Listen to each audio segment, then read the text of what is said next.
Fantasy organizations, the dominant powers of a game world, the movers and shakers of the political and military landscapes of the games that we play. Oftentimes, these are some of the most interesting and engaging parts of a world, but let's be real, it can be difficult to make great fantasy organizations. Hello everybody and welcome back to Desks and Dorks. My name is Kyle, I am the Dork, and that makes you fine, wonderful folks, the Desks. And welcome back. For those of you unfamiliar, we make tabletop role-playing content with a historical bent. Before we get into that though, we got a Patreon, $10 a month, gets you your own unique role-playing game that you can't get anywhere else, but you can also get physical copies of the games that Desks and Dorks makes over at Tabletop Bookshelf, Indie Press Revolution, and of course digital copies can be found over at itch.io. So what are we going to be discussing today? As many of you know, I was trained to be a medievalist. I thought I was going to do that, so I'm going to be using some medieval history to help us out and help us to form, or at least answer the questions on how a powerful organization would be created or founded in a fantasy world. We're going to talk about how you might want to use those people in your games, and inspired by some of our previous videos, we're going to make an organization. You, me, the comment section, the audience, together, we will watch an organization form, grow in power, and evolve throughout this project. And in order to get you ready for that, I have to introduce you to somebody. This fine, upstanding old gentleman is Ranlin Rodell. We're going to learn a little bit more about Ranlin, his family, and the problems that his progeny are going to cause later in the video. But first, I want to address the biggest misconception about guilds, about organizations, about fantasy powers that be as they are. And that's that almost every organization you see, or at least in a lot of new games or perhaps first-time game masters projects, they always start powerfully, and that's ultimately not really the case. Whether we're talking about those fantasy wizards guilds or discussing powerful groups of assassins, usually organizations start small and they morph over time. They grow, they snowball. A lot of times we take into account, or fail to take into account, that organizations of any kind start as a response to problems and a response to how communities organize together to defeat those problems. Think about something like a small fruit cart on the side of a road. You might want to do this if you're somebody who happens to grow a decent supply of produce, but over time, as things go on, you might want to expand your operation. Maybe you go from one roadside fruit stand to a bunch of other roadside fruit stands, and maybe eventually those roadside fruit stands result in a dry goods store, right?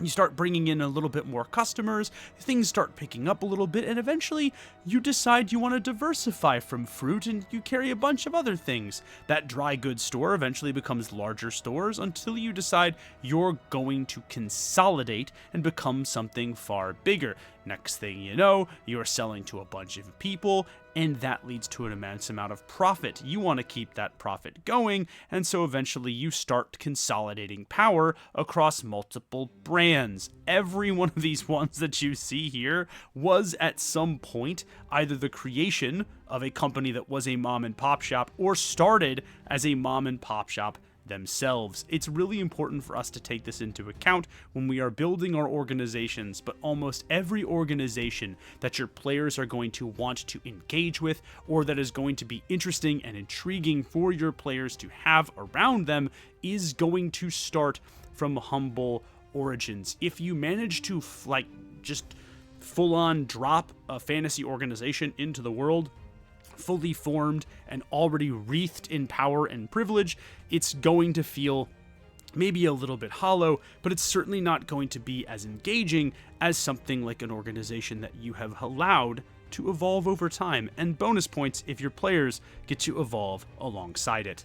But if you don't believe me that this is exactly how these things happen, I would like to introduce a little bit of a case study. You may be familiar with the Crusades, and you might even know some of the knightly orders, particularly the Templars, who are really, really popular in, again, pop culture, in the zeitgeist. However, if we're going to talk about how an organization grows and develops in power, we have to talk about my favorite knightly order, which is the Hospitaller, the Hospitalier, Hospitlers, however you want to pronounce it. They're right there in the black and white robes. This is a perfect example of how an organization begins with humble roots and actually rises beyond those roots to become something far more powerful and far more reaching than anyone could have thought possible. The Hospitallers actually start as a group of healing monks. Essentially, their job is to care for the sick. This is a pretty big tenet of the Catholic Church, particularly the early Catholic Church. These acts of service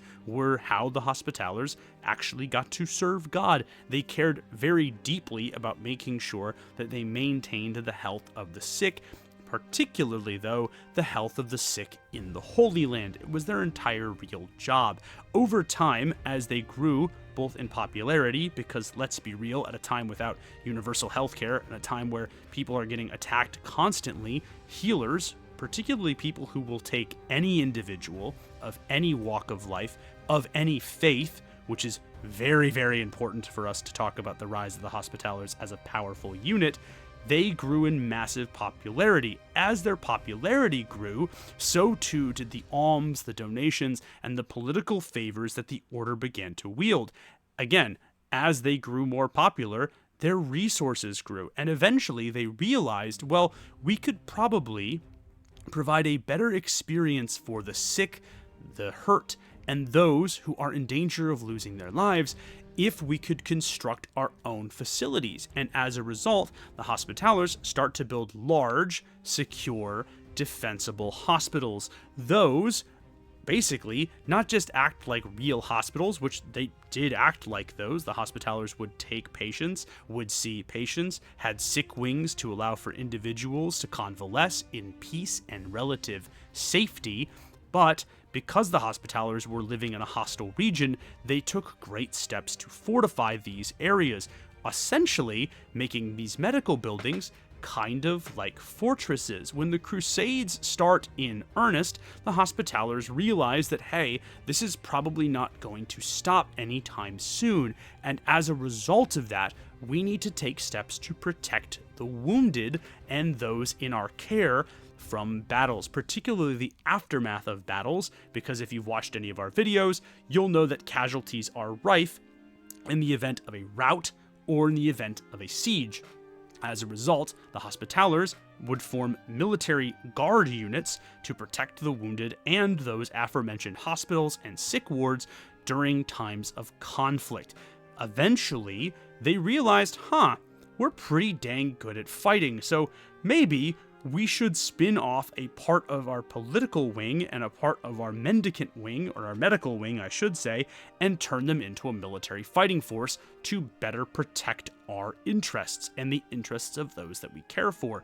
Eventually, that fighting wing grew to become a serious army in and of itself, taking major part in some of the most aggressive and important battles in the Crusades, and actually far after the Crusades. The Hospitallers managed to outlast pretty much every other major knightly order, and they do quote-unquote exist today, although albeit in a greatly different form, but these guys became major political players in the region because of their strong military, excellent logistics, and again, the reputation that they had garnered from caring for the sick, combined with the fact that those hospitals set up a wonderful little spider web of defensible positions all across the Levant and the Holy World.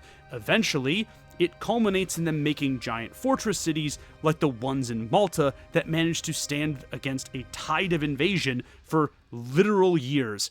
It's kind of amazing. All of this from what was, to begin with, a order of relative import, but really only relative import insofar as you were sick and in need of their services. The Hospitallers are a phenomenal example of what happens over a period of years, where a group evolves beyond the original scope of its mission to become something that is far more powerful and far more ambitious than it would have been at the beginning of its founding. TLDR, if you want to make something great and interesting, please spare a thought to how they began. And with that out of the way, let's talk about how our organization, our fantasy guild, is going to begin.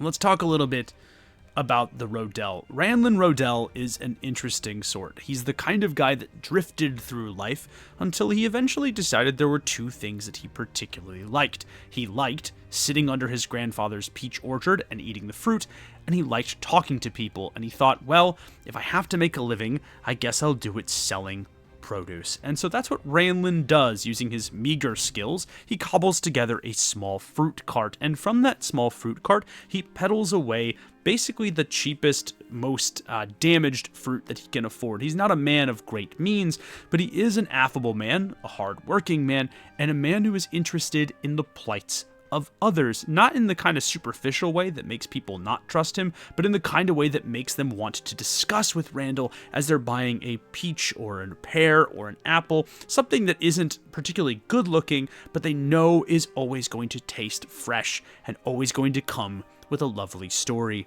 Over the years, Ranlin manages to evolve his business and his presence to fit a myriad of fruit carts, about 6 or 7 of them over a course of about a 5-year period, and he actually brings his family in on the deal as well, and all of them, or at least most of them, carry the two natures that Ranlin Rodell really truly espouses. One, they all seem to really like the business of commerce, particularly as it pertains to fruit and produce, and most importantly, they're really interested in getting a bead on people, on having a conversation and a discussion with those that come to purchase their wares.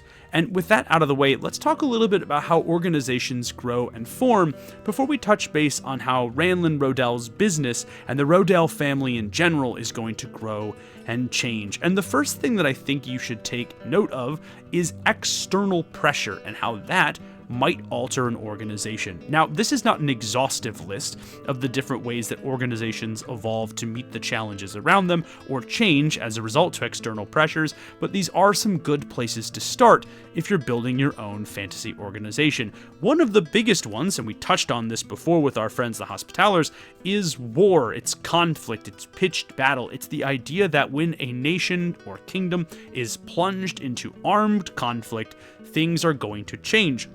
And in many cases, businesses, whether it's because they have a collection of resources or because people in those businesses and organizations hold some amount of political authority, whether it's either of those factors, usually those organizations get pressed into conflict no matter what. It's really easy and really possible to consider how an organization would battle, or at least address perhaps some of the supply chain issues, lacks of food or technology or key resources in moments of conflict, particularly if those conflicts are taking the resources that that guild or organization usually uses and maintains.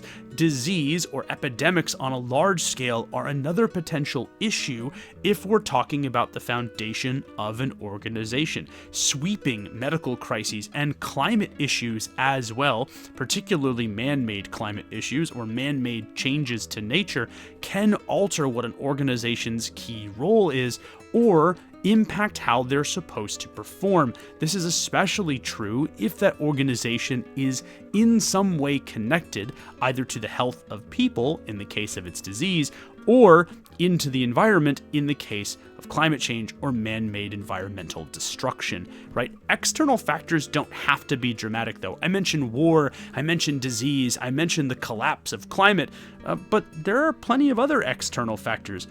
Fluctuations in price, in supply and demand can have a massive change on the way that an organization faces the world and on the leverage that it is able to utilize in the world. We've done a full deep dive on how the Bronze Age might work in a fantasy setting, but let's be real here, by the time that Iron rolls around, are your bronze shapers, your bronze smiths going to fare as well as a result of that when the supply is still strong, but the demand for your core good plummets?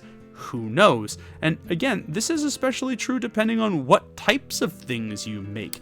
As individuals, particularly if your organization is a group of craftsmen or skilled artisans, As their techniques improve or the materials they make improve, those fluctuations in skill and ability are probably going to cause fluctuations in demand. If you can make the best available sword, if you can make a weapon that is not going to break, or armor that will not yield to the attacks of your enemy, surely that is going to come with an increase in your profitability and in the power that you're able to wield in those worlds. In a similar fashion, political conflicts or changes in political leadership can also result in major issues in an organization, especially if your current organization has some sort of alliance or at the very least has invested somewhat in whatever outgoing party, king, monarch, or ruling group is having trouble.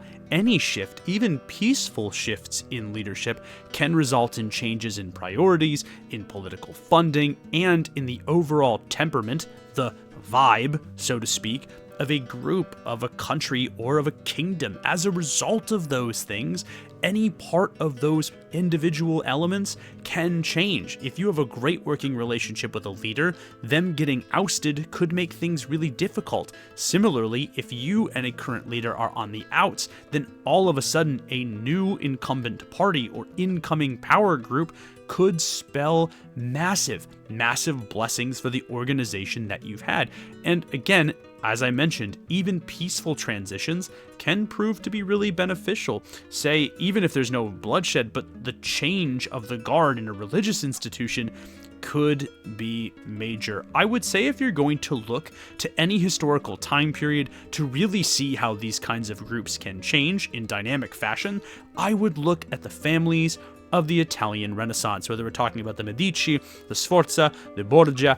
Any of them are going to be a massive and very intriguing group to study. And you have tons of elements that changed Renaissance era Italy in terms of those things. For example, Renaissance Italy had massive intermittent political, civil, and religious conflict, usually at the behest of foreign-born mercenaries, or in many cases, naturally born mercenaries. Shout out to my boys, the condottieri, the mercenary armies of Italy. But again, you had invasions of the French king, you had all manner of political conflict. Sometimes, a lot of it was the cause of the Italians too, if we're being honest. They did like to kind of stick themselves into political conflicts wherever they thought they could gain an advantage during this time period. So you've got some of the dramatic stuff. You even have stuff like the Neapolitan Plague, and again, the Black Plague, which of course ravaged Europe, but that's a little bit earlier. But the Neapolitan Plague is a great example of what happens when a massive epidemic rages through an area and how different units,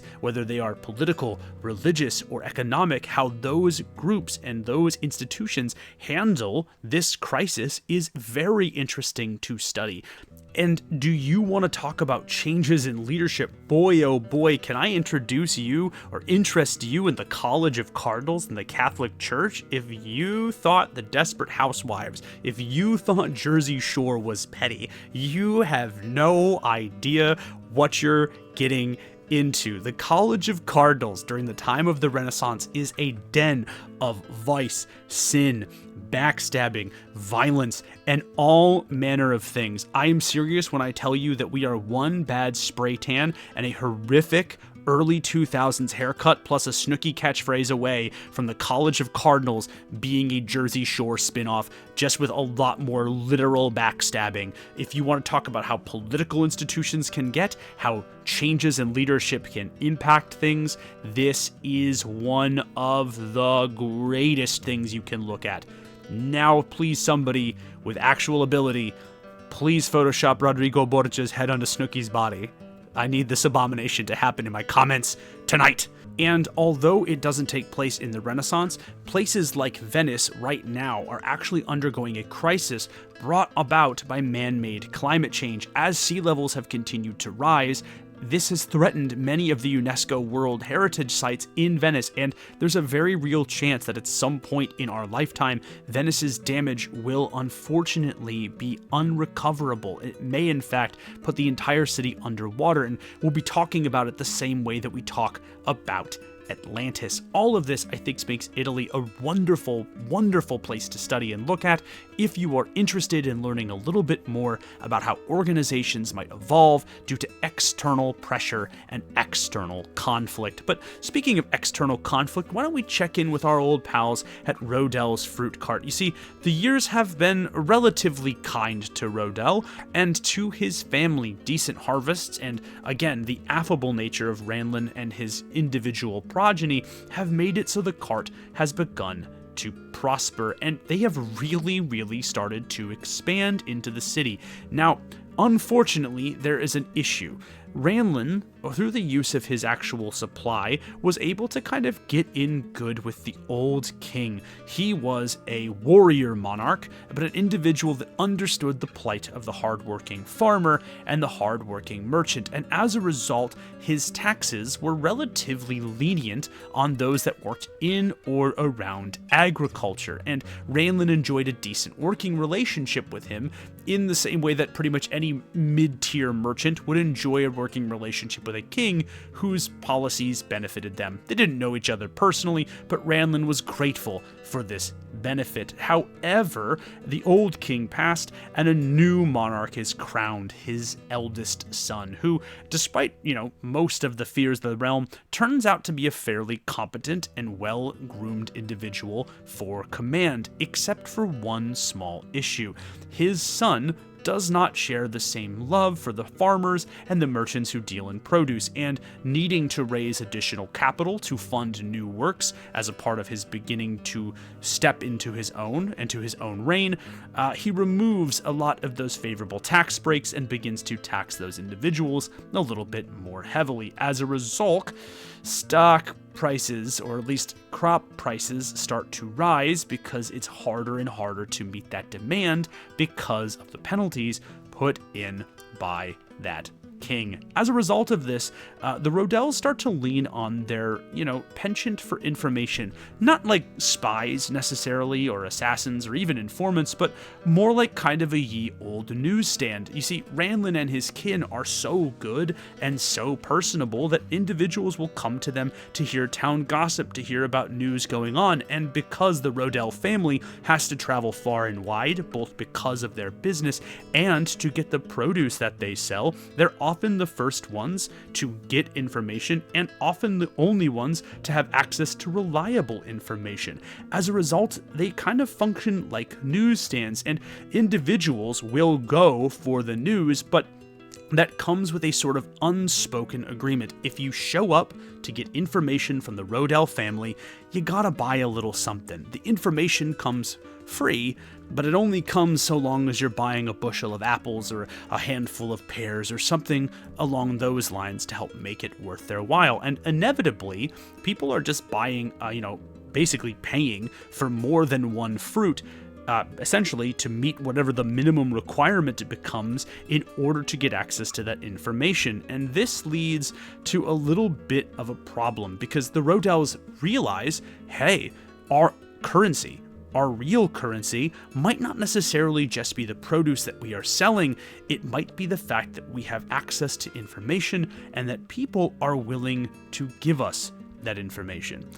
So again, right now they're still selling fruit, but they're really slowly becoming an information gatherer and a disseminator of rumors, of news, and of town gossip. And because the Rodell family is useful as merchants, they begin to collate, organize, and write this information down. So as the years continue, their quote-unquote database of knowledge on the realm and its inhabitants begins to grow. But before we talk about that, let's talk a little bit about internal factors. We touched on the external, the things that would shape and shift an organization, like war or like political change, but internal factors can often be as dynamic and as important as external ones. Either individuals in a business or factions within an organization decide that they want to take that group, that organization, in wildly different directions, or they want to achieve the same outcome but do so through different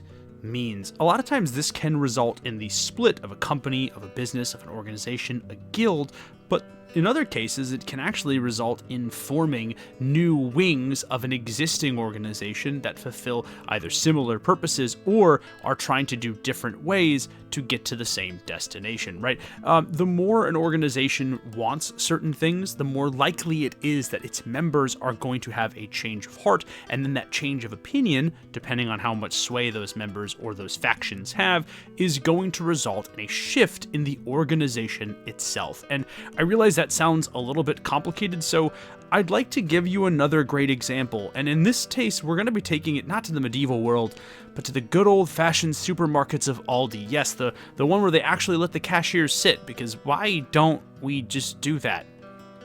Why is that? Why do we think that like the service is better if everyone's feet hurt? I don't understand. Anyway, moving on, we got to talk a little bit about Aldi and Trader Joe's. Now, you might be wondering what these two disparate shopping centers have in common with one another, and they actually have something in common because it turns out that Aldi and Trader Joe's are both owned by the same people, or the same company at least. Allow me to introduce you to the Aldi brothers. These individuals from Germany decide to set up a series of incredibly efficient, cost-effective supermarkets, and because they bring that sort of trademark German efficiency, especially in logistics and bureaucracy, because they're so efficient, they're able to drop prices, and because they're able to drop prices and improve the consumer experience, their sales go up, they're able to expand, and because they're good at logistics, unlike many empires or fantasy organizations, Aldi's generally turns to do pretty well. As a result, however, and they're looking at more expansion, they start to consider, we're already crushing it in pretty much every area. I wonder what could help us. And the conversation turns, as many conversations inevitably do, to cigarettes. Yeah, I had to make that joke because there's still a part of me that liked reading Camus my sophomore year of college. You see, here's the thing. Cigarettes, despite being horribly dangerous for the human health, are incredibly profitable. They got great margins, and as a result of this, one of the Aldi's brothers says, I would really like to sell cigarettes. And the other one goes, no, I would not like you to sell cigarettes. As a result of these lovely little cancer sticks, Aldi's actually splits. There's the creation of Aldi Nord and Aldi Süd. This means that you're going to have one Aldi's that sells cigarettes and one Aldi's that does not sell cigarettes. Now, why does this matter? Why does this happen for Trader Joe's? Because when they get to the US, they realize they can't have Aldi Nord and Aldi Süd because of the way that our commerce laws work, and as a result, one becomes Aldi and one becomes Trader Joe so that they can sell cigarettes. This is what I mean when I say that individuals in an organization, especially even a powerful, well-run, resource-rich organization, can have an impact. Technically speaking, these two are competitors, right? They're separate entities. However, in reality, they mostly just work together under the same kind of umbrella, under the same kind of leadership, and trying to achieve the same sort of goal, even though they do it in wildly different ways. This is the kind of stuff that I'm talking about when I'm talking about how internal change can change, shift, split, or even make a new branch to an organization in your game world. In a similar vein, we now need to discuss how the Rodell family's business has grown and evolved in the intervening years since we've spoken to them last. And really it focuses on these two individuals, the son of the original Rodell leader. We have Rayavid Rodell. He's the eldest son. He's a master negotiator, but really, when we're talking negotiation, we're talking about his ability to be personable, to be affable, to be someone who other people feel comfortable and engaged around. Again, he's constantly listening, even if people don't necessarily think he is, and although he wears the mask of a humble merchant and servant of the Rodell family, insofar as a member of the family proper can be a servant to its goals, he really is somebody who is charismatic and constantly gathering information. He is flanked, of course, by his younger brother, Ragnar Rodell, who, despite lacking his brother's immediate, shall we say, charisma, he is a shrewd logistician. He is somebody who is capable of an incredible level of meticulous strategy and business acumen. He wants to be the one who peruses every single line of a contract to get the best deal for the Rodell family and to ensure that the Rodell name continues to prosper. In this way, the Rodell brothers begin to fork in different directions for their responsibilities. Rayovid takes the front of the business. He acts as a face of both the Rodell brand and as the frontpiece, the mouthpiece, through which orders for the Rodell subordinates continue to go out. He develops products, certainly, but really what he does is he ensures that business relationships continue to work, and he coaches up other members of the Rodells in that sort of affable nature, that very approachable, low-level sense of charisma that doesn't ask a lot of the person you're conversing with, but still makes them feel welcome, comfortable, and interested in having a conversation. Ragnell, on the other hand, manages to work out numerous different trade deals with other merchant guilds and organizations and wealthy families for the betterment of the Rodells, and helps to maintain not just the contracts for those things, but a very elaborate scheme and systems of pricing, so that not only are the Rodells continuing to gather the information that has made them so successful, the information that got them through the hard times,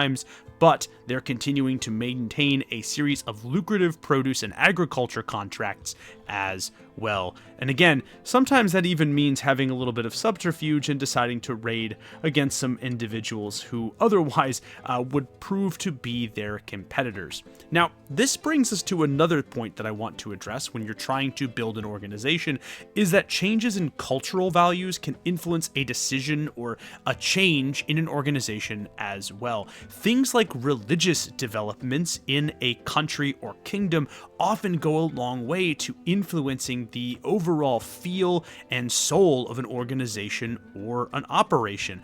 One of the things that I think is really interesting when we're considering this is how the Roman pantheon changes and develops, or becomes a different kind of priority for its military forces. Through much of the Roman Empire's history, the legionaries were, much like the regular people in Rome, devotees of its pantheon. However, as things continue, the cult of Mithras starts to grow in vast popularity amongst the legionaries. This was brought back from their eastern conquests, and over time, the cult of Mithras actually becomes, in some sources, the dominant religion of the Roman legions, and it's not hard to see why.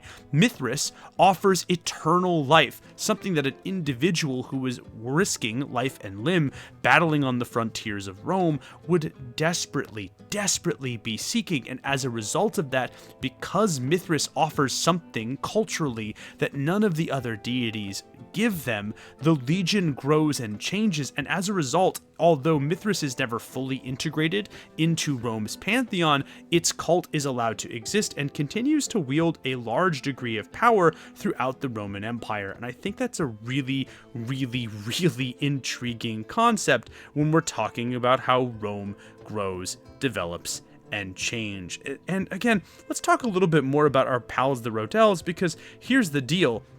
Culturally, they're in the middle of something their father probably could never have ever expected. Ragnell and Rayovid, Rodell's sons, are attempting right now to deal with a rising tide of nationalism, something that has caused their entire country to go up in arms as they begin to try to attack and assault new countries outside of them. Thrust into this battle and thrust into this war and this period of absolute conflict, the Rodells are faced with a hard choice. They have to deal with the rising tide of nationalism in their own place and eventually realize that they're going to be drafted into the war effort sooner rather than later. So rather than wait for that opportunity to happen to them, they decide to come to the rulership with their own offer.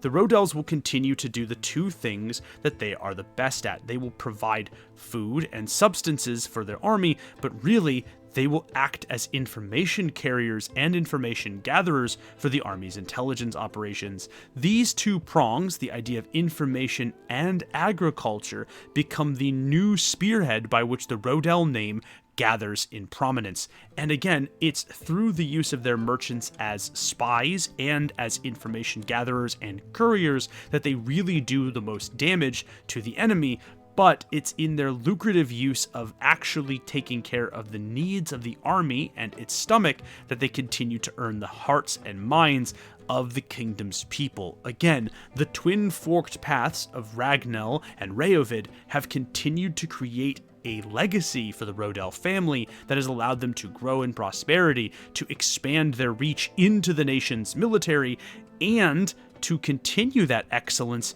into their mercantile endeavors long after the war is complete.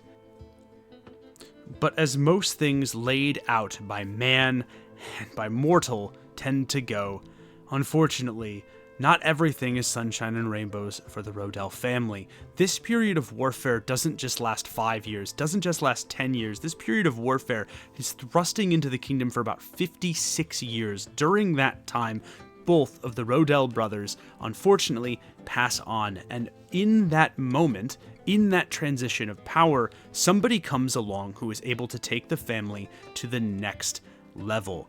Reovid's daughter, Rhaena Rodell.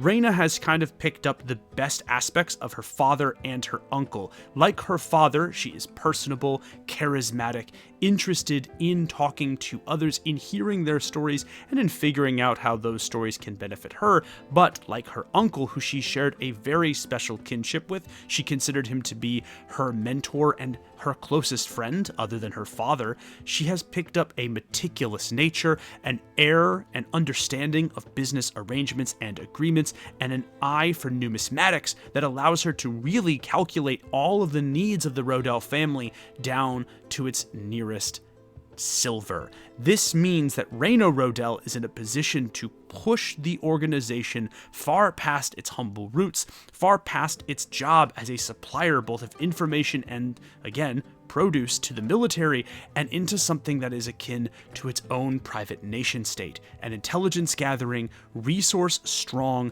and military integrated organization, all helmed by somebody with the tactics, skill, and strategy to push it forward. And speaking of pushing things forward, let's go to our ad break, because I sponsored my own video for once. If you want to help us push things forward, seriously, a huge shout out to all of our Patreon patrons. I really could not do this without them.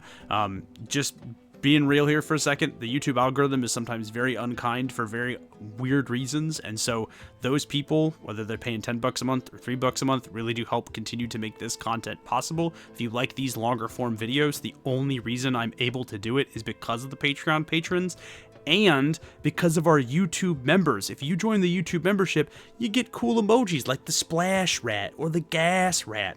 And honestly, I'm trying to get some more YouTube members because I would like to add this big ol' sleepy boy to our list of YouTube emojis that we can use. And plus, if you join the YouTube membership stuff, you get access to our vault of old content and some of the stuff that I'm making special just for our YouTube members. But really and sincerely, thank you everybody who's continuing to support Desks and Dorks above and beyond. And even if you find yourself in a place where you can't, thanks so much for watching and for liking and doing all the YouTube stuff. I really appreciate it, seriously. It does go a long way, and it does mean the world to me. And with that out of the way, let's continue to talk a little bit more about organizations. You see, sometimes organizations will form and change along with skills. This is really true for groups of craftsmen or merchants, for example, rather than other types of guilds, but I really thought I would bring it up now when I'm talking about organizations of any real power, because really, industry does play a huge role in how an organization will shift or change. And really, I want to use a blacksmith's guild as an organizational example of this because I think it does a great job to illustrate my point. You see, a lot of times existing techniques form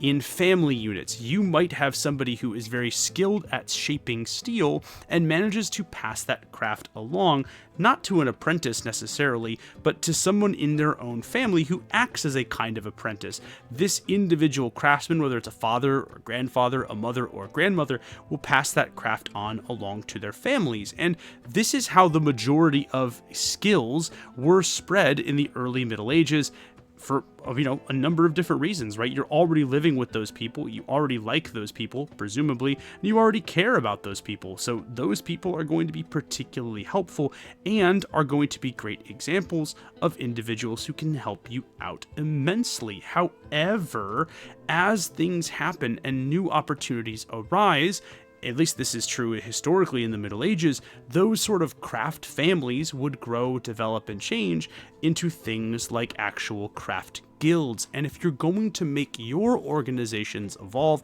it's important to take into account that increases in the demand for a product, changes in technique like new forging or new types of steel in the case of our blacksmiths, or new materials. For example, things like, the change from bronze to, from bronze to iron, or from iron to steel, can have massive, massive impacts on the types of organizations that you are going to make. Again, I know this is really true mostly for craftsmen and merchants, but I did want to make that point now because it does in fact help our Rodell family. Over the course of the Rodell's life, Reyna manages to take it from a simple harvesting and organization of information gathering to something akin to a fantasy agricorp.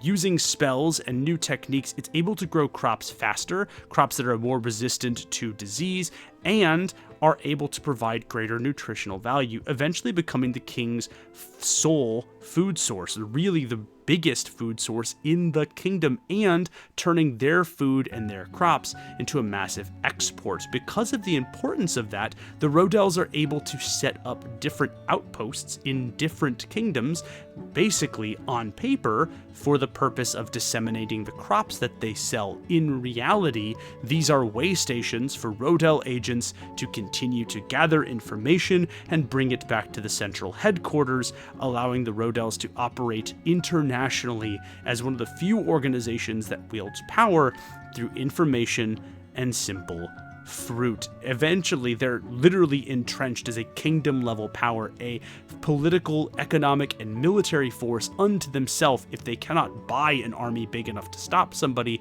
they will bury you in information that you had wanted hidden long ago. And I envision their fortresses, their massive compounds, kind of like these granaries, except maybe with just like, a little bit more fantastical elements. Clearly, the artistic part is not my strong suit. So if anybody has some cool art of what they think the glorious Rodell fortress base would look like, I would love to see it. But with that out of the way, I want to get a lightning round of different organizations, because maybe you don't love the example of the Rodells. Maybe you're like, well, there's a bunch of different things in my game world, or have you thought about this, Kyle? And I want to just kind of do a lightning round of different types of organizations that you might find interesting, or that you could use in your games if you're thinking, well, I need a place to start, and I like the Rodells, and I want to try that method with a different type of organization. Hey, I got you covered.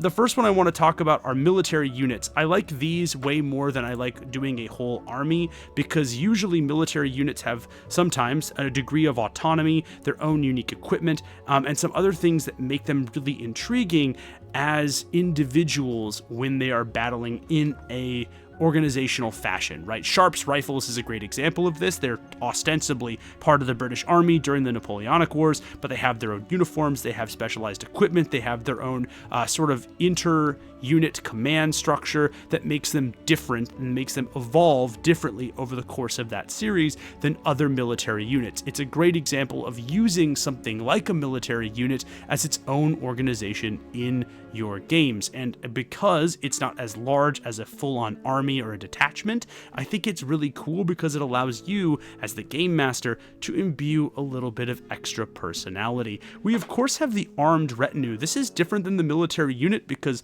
usually a military unit is formed by the state, whereas an armed retinue is formed by the individual. This includes things like really well-to-do noblemen in the Bronze Age. This includes things like knights in the Middle Ages or wealthy Italian merchants in the Renaissance. Any of those things would potentially work. Usually, these are individuals gathered by somebody who has a great deal of money, but sometimes they can also be gathered by people with a great deal of charisma. This means that this is a force of personality, a cult of both money and personality that really helps to drive these individuals forward. It can make for a really interesting one in terms of organizations to use, because the interpersonal developments and conflicts really do change how a retinue might shift over time and can lead to some pretty drastic shifts over time, which I think is kind of neat. You could also potentially do a cult. A cult is different from an established religion because its practices have been declared as taboo, potentially even illegal by the state in which it resides. That doesn't mean a cult is bad necessarily, it just means that a cult's activities have been deemed illegal or subversive in the political institution in which it resides, whether that's a country or a kingdom, or whether these are elements of an already established religious faith. Cults, I think, are really interesting as an organization because of their secrecy. Players might encounter them through a series of whispers, rumors, or they might even know a couple cult members who are priming them to join the cult at a later date. I think that's kind of cool and adds a potential angle for your games. Now, religious orders are far different than cults in that religious orders are part of an established and culturally, politically accepted faith movement. Things like the Templars, despite the fact that they, obviously didn't last as a established or legal group within the Catholic faith, were legal, were important, and were accepted politically, culturally, and economically for many, many years. A religious order is really cool, and I think you might prefer it to a cult potentially, because it allows players a different angle to approach both faith life and to approach secular activities. How they are treated or how they get treated as members or by members of a religious order could change how they interact with individuals in your game world, and it can lead to some really cool stuff. I particularly like these ones. Again, shocker, the guy who studied the Middle Ages really likes that. However, Master and Many Apprentices is also something that you can do. This is something I touched on when we discussed blacksmiths, but those early medieval craft families, the beginnings, the foundations to how medieval guilds would be established, or Renaissance guilds would be established, right? Starting with a family craftsperson who has great knowledge, or being sent to a craftsperson somewhere else with great knowledge, is itself an organization. And at different points in history, individuals of great power and privilege and skill might have hundreds of apprentices that work under them, or work under their sort of under apprentices or their under bosses, so to speak. This is really interesting because it blends elements of the retinue, which I think is cool, with elements of a traditional trade guild, and so you might really like this. It's a nice intersection between interpersonal politics and interpersonal, clashes of personality, emotion, and conflict, as well as the trappings of a traditional merchant class. I think that's kind of neat. And lastly, we do have to talk about the trade guild. These are individuals usually licensed by the state, or in some cases by a town, city, or provincial government to work their craft. What I like about the trade guilds is that it really allows you as a game master to get into the nitty-gritty of what does or doesn't get valued in so far as it pertains to a certain craft or piece of artifice, right? Trade guilds policed themselves historically, which is interesting to consider because they didn't want the bad reputation or the chance to be thrown out of a city or kingdom that they benefited from. So really, you had trade guilds who had very, very strict standards, both for membership, but also in pursuing, taking down, and bringing to justice individuals that impersonated guild members or tried to impersonate guild crafts. This means that you could theoretically set the players up as inspectors for like the Woodworkers Guild, basically doing like CSI Miami, but for woodworkers in a fantasy setting. Maybe that doesn't sound like everybody's cup of tea. Me personally, I think that sounds absolutely hilarious, and it's an angle that I don't think is necessarily always explored, and it could be something your players really appreciate. And with that out of the way, my friends, that does bring us to the end of today's video. I mentioned it before at the mid-roll, but if you would like to help support us, $10 a month or $3 a month on Patreon, those go a long way, and you do get some cool benefits for doing that. If you want to purchase any of our physical books, you can get them on Tabletop Bookshelf or Indie Press Revolution, and you can still get digital copies of all of the games that Desks and Dorks makes over at itch.io. I've actually decided to keep a lot of the prices for PDFs at the sale price level, because I just would like to make the games a little bit more accessible. So for the time being, they are going to continue to be at the reduced price, and the beatings will continue until morale improves.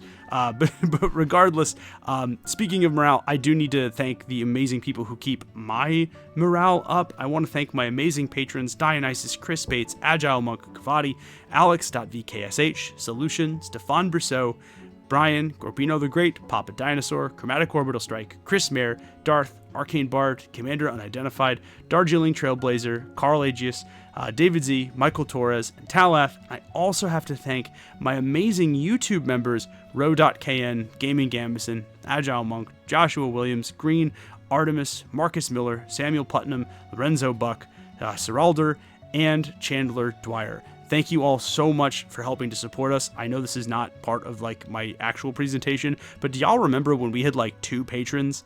Y'all remember that? like a month ago? How crazy this is blowing up.